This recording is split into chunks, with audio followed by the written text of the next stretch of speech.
So let's now take a look at the project files we have in our React application so we can see how we bootstrap our React app and get to this particular point. So I'm just going to head back into VS Code and let's take a look at what's going on inside here. Now, first of all, our React application is going to be a single page application, and that means we have a single index.html file inside our project. And if we take a look at what's going on inside here, this is pretty simple. All we've got is a HTML page, and we have our head tag, which contains our meta and our links inside our head tag. And we also have a title inside here. Let's just change this to Reactivities, as this will be what's displayed on the browser tab when we browse to our application. Now, inside the body of this HTML page, all we've got is a NoScript tag, which will be displayed if the user is not running JavaScript in their browser for whatever reason. And then we have a single div with an ID of root. And what's going to happen is when our React application loads, it's going to put our React application inside this particular div with the ID of root.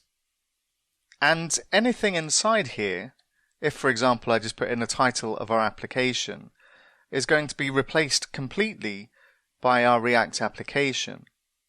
But what you will notice is there's no script references inside this particular HTML page.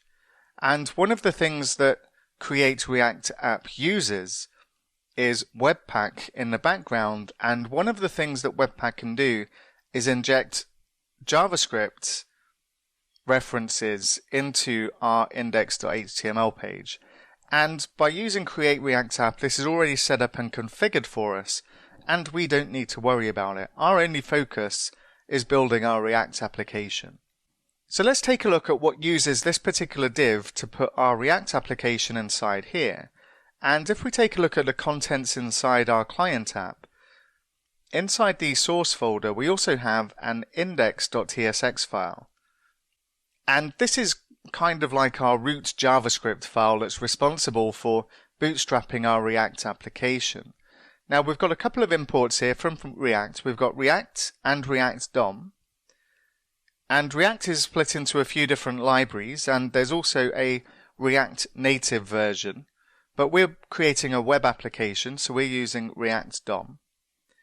And React DOM has a single method, and React DOM calls a render method. And what this does, it gets the reference to the root element, or our div with the ID of root. And then inside this particular div, it loads our app components. And it's the contents of this component that we're seeing output into our browser page. And if we take a look at this app component, and we are importing app from app inside here, but because it's loading a JavaScript file, or in this case a TypeScript file, and our file extensions are being given an extension of TSX, and what this represents is effectively a TypeScript file. And the X on the end really just represents the fact it's a JSX type of component, and it's TSX in this case.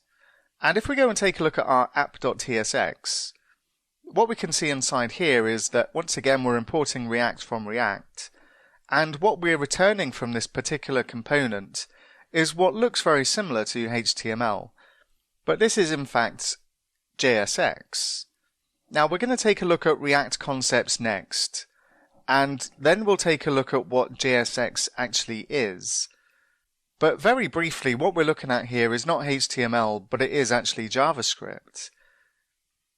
And it's JavaScript styled in such a way as it makes it look and feel like we're writing HTML, but it is actually JavaScript, and it gives us a great deal of advantage here because we can write our components as though we're just making a static HTML page, but we've got all of the functionality available at hand to add whatever JavaScript functionality we want inside here.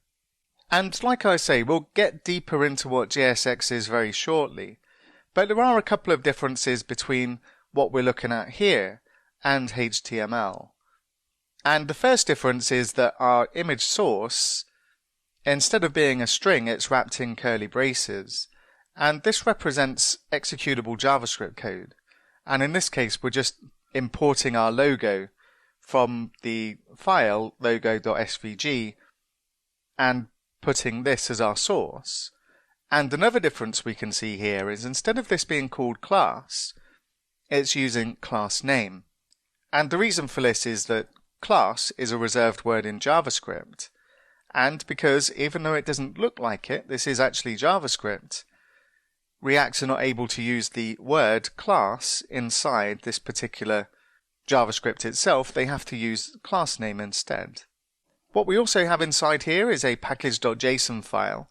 And when we run our application, what we're actually doing is saying npm start, which calls this particular script, and this actually calls React scripts start. And all of the functionality and configuration for our React application is contained inside React scripts.